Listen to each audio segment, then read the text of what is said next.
नमस्कार, मैं हूं आशीष त्रिपाठी आपके साथ और करेंगे खबरों का शुरुआत इस वक्त की बड़ी खबर से। आपको बता दें कि बलौदाबाजार हिंसा मामले में एक और आरोपी गिरफ्तार किया गया। बलौदाबाजार पुलिस ने एक और आरोपी को गिरफ्तार किया है। बालोद जिले से प्रवीण महिलांगे को गिरफ्तार किया गया। बलौदाबाजार हिंसा मामले में इसकी गिरफ्तारी हुई और अब तक कुल 155 आरोपियों की गिरफ्तारी की जा चुकी है। जहां बलौदाबाजार हिंसा मामले में हुई गिरफ्तारी और योगेश यादव हमारे सहयोगी हमारे साथ जुड़ गए। योगेश, क्या है जानकारी? बिल्कुल, आपको बता दें कि लगातार बलौदाबाजार पुलिस द्वारा आगजनी और हिंसा के मामले आरोपियों की गिरफ्तारी चल रही है। इसी दरमियान बलौदाबाजार पुलिस ने एक और आरोपी को गिरफ्तार की है, जो प्रवीण महिलांगे, इनका नाम है। बालोद जिले को गिरफ्तार किया गया है। इस वीडियो सीसीटीवी फुटेज के आधार पर पुलिस का जो जांच है वो जारी है, जिसमें युवक द्वारा कलेक्ट्रेट कार्यालय में तोड़फोड़ की घटना को अंजाम दिया गया था। इसके चलते बलौदाबाजार पुलिस ने आरोपियों को गिरफ्तार किया। ठीक है योगेश, बहुत बहुत शुक्रिया आपका इस पूरे मामले पर जानकारी देने के लिए। आगे नजर बनाए रखिएगा, अपडेट लेंगे आपसे। और बलौदाबाजार हिंसा मामले में गिरफ्तारी के बाद अब बढ़ते हैं आगे। आपको बता दें जशपुर से एक बड़ी खबर, जहां छात्रावास अधीक्षक शराब के नशे में बच्चों के साथ मारपीट करता रहा। दरअसल मारपीट से परेशान छात्रावास छोड़ चले छात्र आधी रात को ही, और छात्रावास से निकलकर ये अपने अपने घर पहुंचे और छात्रावास में अधीक्षक के द्वारा मारपीट किए जाने की पूरी आप बीती उन्होंने परिवार को सुनाई। दीपक हमारे सहयोगी जुड़ गए हमारे साथ। दीपक, क्या है आखिर ये पूरा मामला और क्यों हुआ ऐसा? जी, मैं आपको बताऊं कि ये पूरा मामला फरसाबहार विकासखंड के प्री मैट्रिक बालक छात्रावास डुमरिया का मामला है। और यहाँ पर जो छात्रावास अधीक्षक है, उन पर आरोप है कि वो अक्सर जो है बच्चों के साथ शराब के नशे में मारपीट करते हैं, उनको परेशान करते हैं। और बीती रात भी जो है वो जो छात्रावास अधीक्षक है वो शराब के नशे में वहां पर हॉस्टल पहुंचे और वहां पर खाना खा रहे बच्चों से उन्होंने बेवजह मारपीट की। और इस घटना के बाद जो बच्चे हैं वो नाराज हो गए और सभी बच्चे जो है एकजुट होकर अपने अपने घर को। बहुत शुक्रिया आपका इस पूरे मामले पर जानकारी देने के लिए दीपक। आगे डिटेल्स लेंगे आपसे, बहुत बहुत शुक्रिया फिलहाल। और कवर्धा में एक चलते ट्रक में आग लगने का एक मामला सामने आ रहा। आग लगने से केबिन जलकर पूरी तरह से राख हो गया। ड्राइवर और खलासी ने ट्रक से कूदकर किसी तरह से अपनी जान बचाई। फायर ब्रिगेड ने आग पर काबू पाया। ट्रक में लोहे का सामान लदा हुआ था। जबलपुर से रायपुर यह ट्रक ले जाया जा रहा था। नेशनल हाईवे चिल्फी घाटी के पास यह हादसा हुआ। तस्वीरें आपको जो दिखाई दे रही हैं इस वक्त, ये दरअसल उस आग बुझाने के दौरान की तस्वीरें हैं, जब फायर ब्रिगेड के कर्मचारी आग बुझाने के लिए वहां पहुंचे थे। और हालांकि राहत की बात यह रही कि इसमें ड्राइवर और खलासी जान बचाने में कामयाब रहे।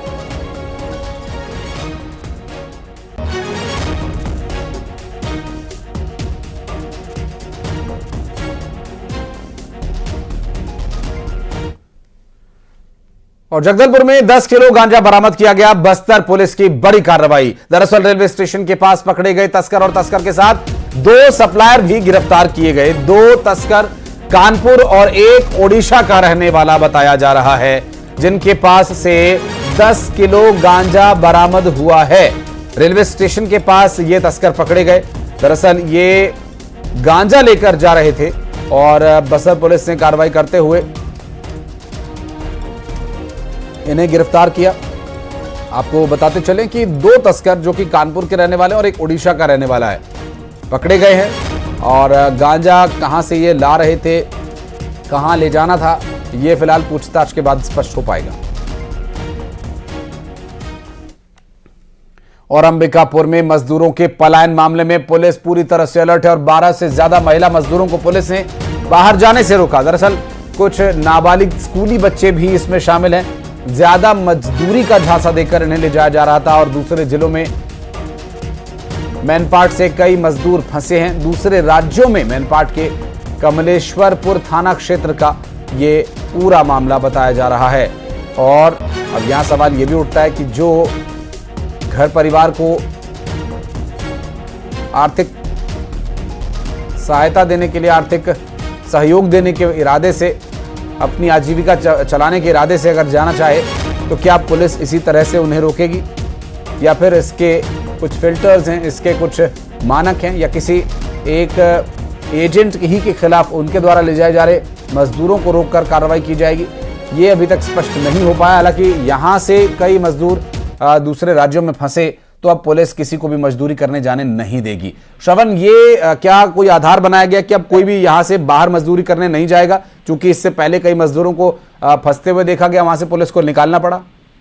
देखिए, कई लगातार जो शिकायत आ रही थी यहाँ पुलिस के पास कि जो मजदूर हैं वो मैनपाट के अधिकतर अन्य राज्य में चले जा रहे हैं, वहाँ उनको बंधक बना दिया जा रहा है। और इसकी शिकायत के बाद जो है एसपी ने सख्त निर्देश थाना प्रभारी को दिए थे कि इस तरह से किसी भी तरह से अगर कोई शिकायत मिलती है तो तत्काल जो है उस पर एक्शन लिया जाए। तो कल जो है इसी तरह से एक मामला सामने आया जहां मजदूरों को अन्य जिला लेकर ले जाया जा रहा था मजदूरी के लिए, उनको अधिक मजदूरी लेकर कौन जा रहा था, क्या इस बारे में कुछ पता चला श्रवण? देखिए, ये जो है अभी जो फसल जिस तरह बुआई चल रहा है और वो मजदूरों को अपने खेत में रोपा लगाने के लिए लेके जा रहे थे। हालांकि अन्य राज्य जब पुलिस पहुंची तो उनको ये पता चला कि अन्य राज्य में इनको नहीं लेकर जाया जा रहा है। इसमें एक बड़ा पहलू ये था कि वो नाबालिग बच्चे भी थे, स्कूली बच्चे भी थे, तो उसको लेकर पुलिस जो सख्ती दिखाई है उन बच्चों के माँ बाप को समझा दिया है कि वो बिल्कुल स्वाभाविक है, नाबालिग या छात्रों को तो काम नहीं करने देना चाहिए, उनको पढ़ाई करनी है और अन्य जीवन में आगे बढ़ने की जो तमाम साधन सरकार की तरफ से उपलब्ध कराए जा रहे हैं या उनके जीवन में जो आवश्यक है वो करना ही चाहिए। लेकिन जो मजदूर जो आजीविका के लिए, जीविकोपार्जन के लिए जा रहे हैं, तो पुलिस क्या उन्हें भी रोकेगी? ये सवाल अभी भी यथावत बना हुआ। बहुत शुक्रिया श्रवण आपका इस पूरे मामले पर जानकारी देने के लिए। और बढ़ते आगे, गरियाबंद से दंतैल हाथी की दहशत की जानकारी मिली। 12 से ज्यादा गांव में हाई अलर्ट। महासमुंद जिले से गरियाबंद पहुंचा दंतैल हाथी। सूखा नदी पार कर गनियारी डैम के पास यह हाथी आ गया और हाथी कई लोगों की जान ले चुका है। और इस जानलेवा खूंखार हाथी से बचाव के लिए क्या उपाय किए जा रहे हैं, बात करेंगे हमारे सहयोगी शेख इमरान से और जानने की कोशिश करेंगे कि आखिर क्या बचाव, क्या उपाय इस हाथी से बचने के लिए किए जा रहे हैं। जी इमरान। जी आशीष, देखिए, हाथी जो है महासमुंद जिले से अब गरियाबंद जिले में दाखिल हो चुका है, जो फिंगेश्वर वन परिक्षेत्र के तरजुंगा इलाके में है और अभी सरकड़ा में मौजूद है। और हाथी के आते ही लगभग 12 से अधिक गांव में वन विभाग ने हाई अलर्ट जारी करके रखा है।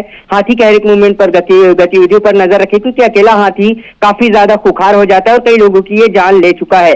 इस एहतियातन के तौर पर वन विभाग जो इन्हें गांव से रोकने के लिए कई गजराज वाहन से भी मॉनिटरिंग की जा रही है। गजराज वाहन पीछे पीछे जा रही है। साथ ही लोगों को सतर्क किया जा रहा है कि वो जंगल की ओर न जाए, खेतों में काम न करे और हाथी जिस इलाके से गुजर रहे हैं वहां पर रोड को बंद कर दे रहे हैं ताकि हाथी जंगल की ओर रहे, गांव की ओर न जाए। और हाथी को लेकर हाथी दल भी उसके पीछे मौजूद है ताकि हाथी किसी भी वक्त कोई गांव में घुसकर आतंक न मचा दे। फिलहाल हाथी जो है अभी गांव के बेहद करीब है और वन विभाग हाई अलर्ट मोड पर है। जी बहुत शुक्रिया आपका इमरान इस पूरे मामले पर जानकारी देने के लिए। और सक्ती में गौवंश की हत्या का आरोपी गिरफ्तार किया गया। धारदार हथियार से हत्या की गई थी और हत्या के आरोपी को जेल भेजा गया। आरोपी के पास से मांस भी बरामद हुआ है। आपको बता दें कि सक्ती में गौवंश की हत्या का आरोपी पकड़ लिया गया, जिससे मांस भी बरामद किया गया है। धारदार हथियार से गौवंश की हत्या किए जाने का आरोप है, जिसके पास मांस भी मौजूद था। ये तलाशी के दौरान बरामद हुआ और अब आरोपी को जेल भेज दिया गया है। और कांकेर ठगी का आरोपी, बीएसएफ जवान से लाखों की ठगी का आरोपी गिरफ्तार कर लिया गया। ऑनलाइन ठगी की थी जवान से 9,50,000 रुपए की। साइबर सेल की मदद से कोलकाता पहुंचे पुलिस। आरोपी वीरेंद्र बांधे को बांध कर लाई। मुख्य आरोपी अभी भी फरार बताया जा रहा है। कांकेर से जहां एक जवान से करीब 9.5 लाख रुपए की रकम ठगी करके ऐंठ ली गई थी। आरोपी वीरेंद्र बांधे को पुलिस ने गिरफ्तार कर लिया है।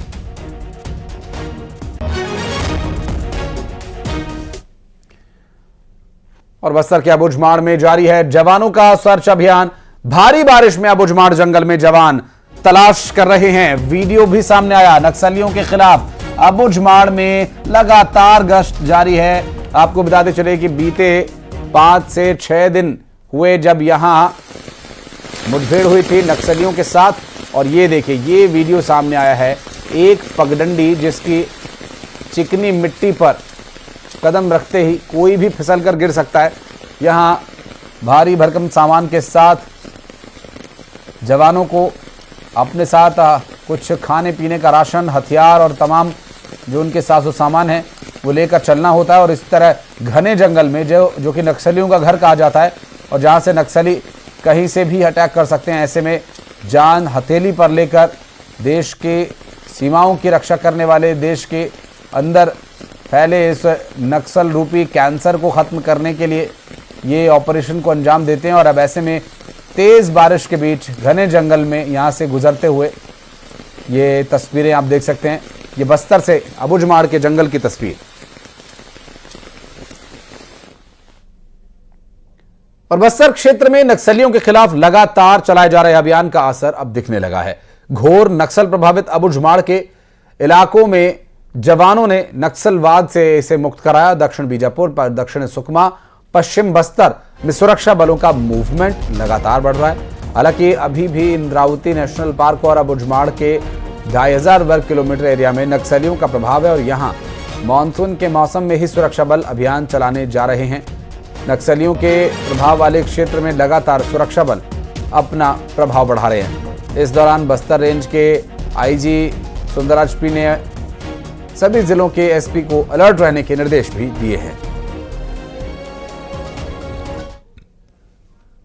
माओवादियों का जो सिक्योरिटी वैक्यूम मिलाकर काफी हद तक सिमटते जा रहा है और उसमें उनका स्ट्रॉन्ग होल्ड लिए भी कम होते जा रहा है। अभी वर्तमान में देखे जाए काफी कुछ सीमित इलाके माओवादी के लिए एक सुरक्षित गढ़ के रूप में वो लोग अभी देख रहे हैं, जो नेशनल पार्क अबुझमाड़ इलाका को। उन इलाका में भी हम लगातार ऑपरेशन के माध्यम से माओवादी के खिलाफ प्रभावी रूप से कार्रवाई कर रहे हैं। आने वाला बहुत जल्दी मतलब इन क्षेत्र में भी हम माओवादियों को गतिविधि को समाप्त कर एक सुरक्षा व्यवस्था के माध्यम से क्षेत्र में एक नया पहचान दिलाने का काम करेगा।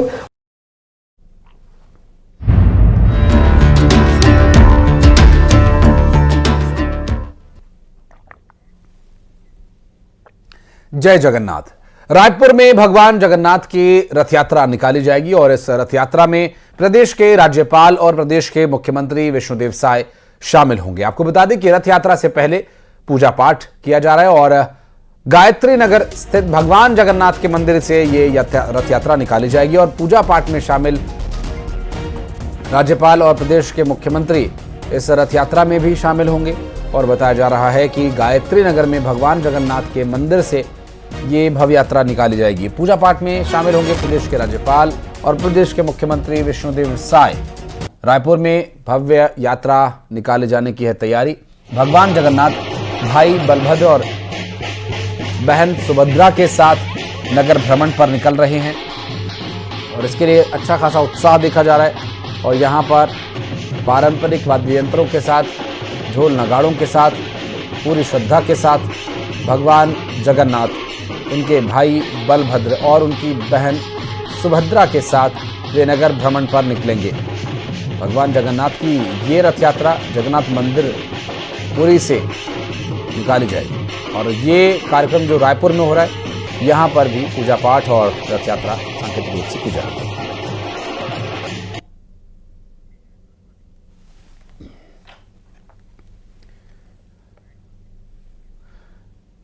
और दुर्ग में भी आज जगन्नाथ प्रभु की रथ यात्रा निकाली जाएगी। भिलाई, दुर्ग की अलग अलग जगहों से रथ यात्रा निकाली जाएगी। भगवान जगन्नाथ आज अपने भाई बलभद्र और बहन सुभद्रा के साथ अपनी मौसी के घर जाएंगे। रथ यात्रा को लेकर भक्तों में जबरदस्त उत्साह देखा जा रहा है।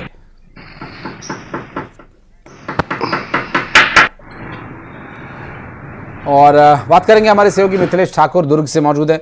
रायपुर तनु वर्मा हमारी सहयोगी वहां से अपडेट देंगी। फिलहाल रायपुर चलते। तनु, आज भगवान जगन्नाथ भाई बलभद्र और अपनी बहन सुभद्रा के साथ अपनी मौसी के घर जाने के लिए निकलने वाले हैं। क्या तैयारियां हैं, किस तरह से भक्तों में उत्साह है और क्या है व्यवस्थाएं प्रशासन की तरफ से? जी बिल्कुल, देखिए न केवल राजधानी रायपुर बल्कि पूरे देश भर में भगवान जगन्नाथ की रथ यात्रा को लेकर खास उत्साह जो है वो नजर आ रहा है। वहीं राजधानी रायपुर में भी यही माहौल जो है वो देखने को मिल रहा है, क्योंकि माना जाता है कि भगवान जगन्नाथ जो है आज स्वस्थ होकर नगर भ्रमण के लिए निकलते हैं, क्योंकि 15 दिन से भगवान जगन्नाथ अस्वस्थ रहते हैं और ऐसे में आज स्वस्थ होकर भगवान जगन्नाथ अपनी मौसी के घर के लिए अपने भाई बलभद्र और बहन सुभद्रा के साथ जो है वो प्रस्थान करेंगे। ऐसे में नगर भ्रमण के दौरान भगवान जगन्नाथ जो है वो आमजन को आशीर्वाद देंगे, क्योंकि 15 दिन तक पट जो है वो बंद हो जा रहते हैं। और इस वक्त मैं मौजूद हूँ राजधानी रायपुर के सबसे बड़े जगन्नाथ मंदिर पे, जहाँ पर जगन्नाथ रथ यात्रा को लेकर खास तैयारी जो है वो की गई है और पूरे मंदिर जो है वो भगवान जगन्नाथ के जयकारों से जो है वो गूंज है। और इसी मंदिर पे सीएम साहिब भी जो है वो थोड़ी देर में पहुंचेंगे। साथ ही उनके साथ में राज्यपाल विश्वभूषण हरिचंदन भी जो है वो शामिल होंगे। तो खास तैयारी मंदिरों में जो है वो की गई है और सुबह से ही ओडिशा से खास प्रस्तुति के लिए यहाँ पर लोगों को भी जो है वो बुलाया गया है। और एक खास माहौल भगवान जगन्नाथ के मंदिर में जो है वो नजर आ रहा है। भक्त भी जो है वो सुबह से ही भगवान जगन्नाथ के दर्शन के लिए यहाँ पर पहुंचे और भक्तों का काफिला देख के ही आप अंदाजा लगा सकते हैं कि आखिर कितना खास माहौल राजधानी रायपुर में जो है वो नजर आ रहा है। इसके साथ ही सीएम साहिब भी जो है थोड़ी देर बाद यहाँ पर मौजूद रहेंगे। उनके साथ में राज्यपाल भी जो है वो उपस्थित रहेंगे और इसके बाद जो है भगवान जगन्नाथ की रथ यात्रा जो है वो नगर भ्रमण के लिए निकलेगी। इसके अलावा राजधानी में 40 साल पुराना लंबा जो है वो पुराना एक टूरी हटरी पुरानी बस्ती से एक मंदिर है, जहां पर 40 साल बाद भगवान जगन्नाथ के रथ यात्रा को जो है वो चेंज किया गया है। और ऐसे में वहां पे भी खास आयोजन जो है वो देखने को मिल रहा है। बहरहाल राजधानी के गायत्री नगर स्थित भगवान जगन्नाथ के मंदिर में भी खास माहौल जो है वो नजर आ रहा है और लंबे समय से भक्तों की कतारें यहाँ पर भगवान जगन्नाथ के दर्शन के लिए लगी हुई है। और ये कतारें जो है वो साफ बयां करती है कि भगवान जगन्नाथ की रथ यात्रा को लेकर लोगों में कितना खासा उत्साह जो है वो दिख रहा है। बिल्कुल, और ये जो उत्साह है ये स्वाभाविक है तनु, और इस उत्साह का दुर्ग में क्या असर दिखाई दे रहा है ये जानने के लिए चलेंगे मिथिलेश ठाकुर के पास। हमारे सहयोगी इस वक्त है हमारे साथ मौजूद। जी मिथिलेश। देखिए, आज संपूर्ण भिलाई दुर्ग है जय जगन्नाथ के नारों से गूंज उठी है। आज भिलाई दुर्ग के विभिन्न स्थानों से रथ यात्रा निकाली जाएगी। इसके लिए लोगों में काफी उत्साह नजर आ रहा है। आज सुबह से ही मंदिरों में पूजा पाठ किए जा रहे हैं। कुछ देर के बाद में रथ यात्रा निकाली जाएगी, जिसमें भगवान जगन्नाथ अपनी बहन सुभद्रा के साथ और भाई बलभद्र के साथ में रथ में विराजित किए जाएंगे। इस दौरान छेरा पहरा की रस्म भी अदा की जाएगी। कहा जाता है कि जो छेरा पहरा की रस्म होती है वो जो राजा हुआ करते थे वो राजा अदा करते थे, लेकिन अब जो यहाँ पर शहर का मुखिया होता है वो इस रस्म को अदा करता है। काफी खास ये रस्म आपसे लेंगे। हमारे साथ तनु लगातार जुड़ी हुई है। तनु, बेहद खूबसूरत तस्वीर आपके आसपास है। तैयारियों की बात करें तो कितने बजे से ये यात्रा शुरू होनी है? आप बता रहे हैं कि मुख्यमंत्री भी आने वाले, राज्यपाल भी आने वाले। क्या समय तय किया गया? प्रशासनिक स्तर पर क्या तैयारियां, कितने लोग यहाँ पर जुटने वाले हैं और कितने देर तक ये यात्रा चलने वाली है, और क्या है डिटेल्स?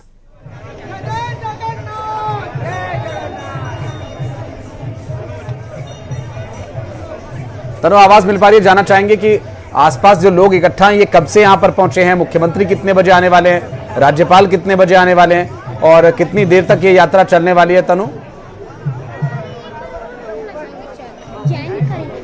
जी बिल्कुल, देखिए सुबह 6 बजे से ही भक्तों के पहुंचने का सिलसिला जो है वो लगातार जारी है और अभी भी ये सिलसिला जो है वो चल ही रहा है। बड़ी संख्या में लोग भगवान जगन्नाथ के दर्शन के लिए यहाँ पर पहुंच रहे हैं, क्योंकि 15 दिन तक पट बंद होते हैं। ऐसे में सभी में भगवान जगन्नाथ के दर्शन को लेकर खासा उत्साह जो है वो नजर आ रहा है और सभी भगवान जगन्नाथ का आशीर्वाद पाने के लिए यहाँ पर पहुंच रहे हैं। इसके साथ ही करीब 11 बजे जो है सीएम साहिब जो है भगवान जगन्नाथ के मंदिर पहुंचेंगे और यहाँ भगवान जगन्नाथ के वो दर्शन करेंगे। साथ ही उनके साथ में राज्यपाल विश्वभूषण हरिचंदन भी जो है वो मौजूद रहेंगे और इसके बाद यहाँ से रथ यात्रा जो है वो नगर भ्रमण के लिए निकलेगी। शहर के अलग अलग इलाकों में जो है रथ यात्रा जहाँ जहाँ से गुजरेगी वहाँ पर भी खास तैयारी जो है वो की गई है। और फिलहाल मंदिर में तो सुबह से ही भक्तों के आने का सिलसिला जो है वो चल रहा है, साथ ही खास तैयारी मंदिर में जो है वो की गई है और उड़ीसा से खास प्रस्तुति के लिए लोग भी यहाँ पर जो है बुलाए गए हैं और ये सिलसिला लगातार सुबह से जो है वो चल ही रहा है। जी बिल्कुल, और ये जो तस्वीर है उत्साहित कर देने वाली, ऊर्जान्वित कर देने वाली तस्वीर है। और अब मैं चाहूंगा कि इस ऊर्जा के साथ जो ये भजन और गीत संगीत वहां पर चल रहा है, दर्शक जिसे देखकर मंत्रमुग्ध हो सकते हैं। न्यूज़ 18 के माध्यम से एक बार ये झलकी अभी जरूर देखें, तस्वीरें दिखाइएगा।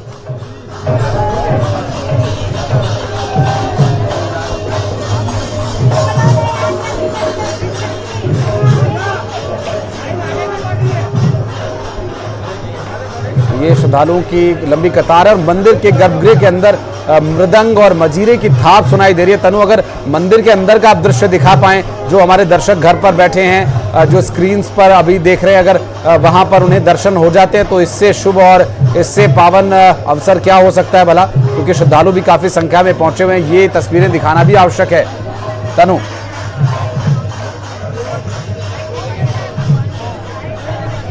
जी बिल्कुल, देखिए मंदिर की तस्वीर भी हम आपको दिखाना चाहेंगे।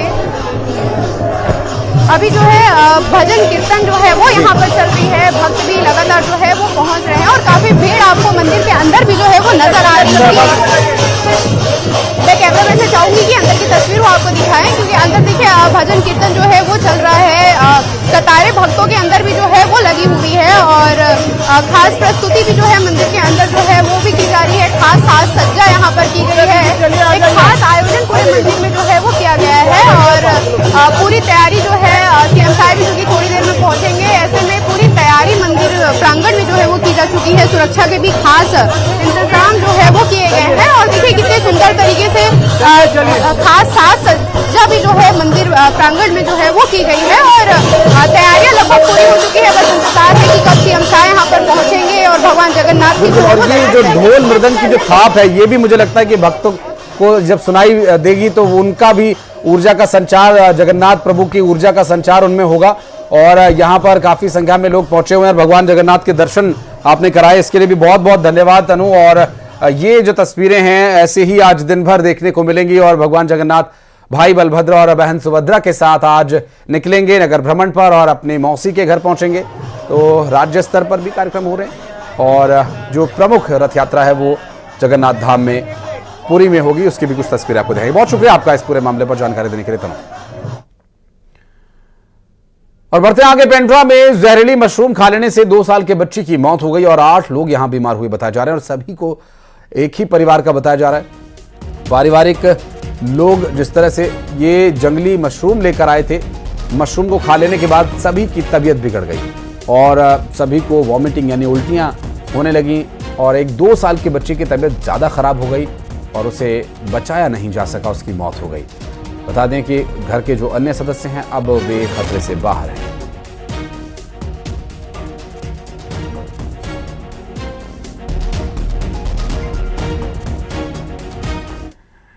और बढ़ते आगे 20 बड़ी खबरों फटाफट।